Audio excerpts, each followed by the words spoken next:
لیکن ہماری social media پر programme ہوتے ہیں، طرح طرح کے ان کو نام دیا جاتا ہے۔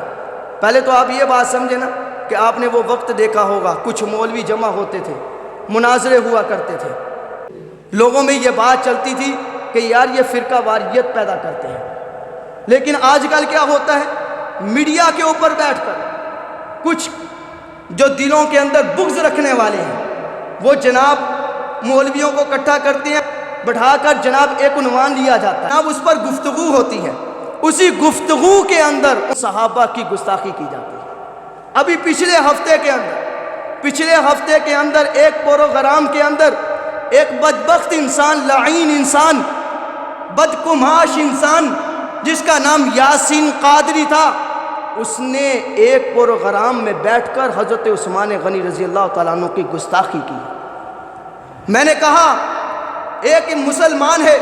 وہ اپنی بیٹی کی شادی کرنی ہو، جناب ایک علاقے میں جاتا ہے، اس کو بتایا جاتا ہے کہ فلاں جگہ پہ فلاں رشتہ ہے۔ جب اس کو پتہ چلتا ہے وہ ان گلی محلے والوں سے، ان کے عزیز رشتہ داروں سے، جناب پورے علاقے سے پوچھ گچھ کرتا ہے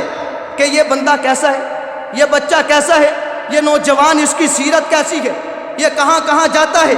پوری جب انٹرویو لے لیتا ہے، جب ایک نتیجے پہ پہنچتا ہے پھر کہتا ہے کہ میں اپنی بیٹی کا نکاح اس سے کرتا ہوں۔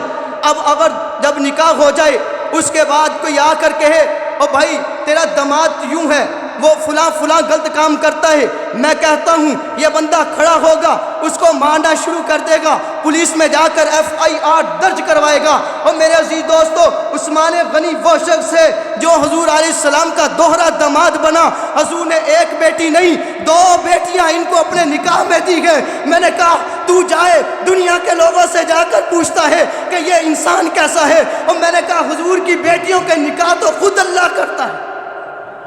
اللہ عرش پہ فیصلے کر کے کہتا ہے اے نبی میں نے تیری رقیہ کا نکاح عثمان سے کر دیا ہے،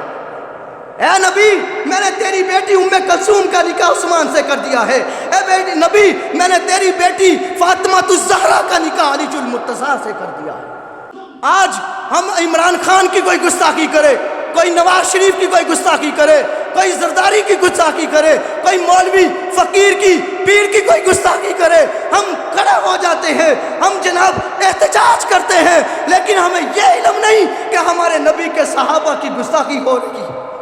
ہمارے قرآن کو جلایا جا رہا ہے، ہمارے دین کے ساتھ کیا معاملات کیے جا رہے ہیں،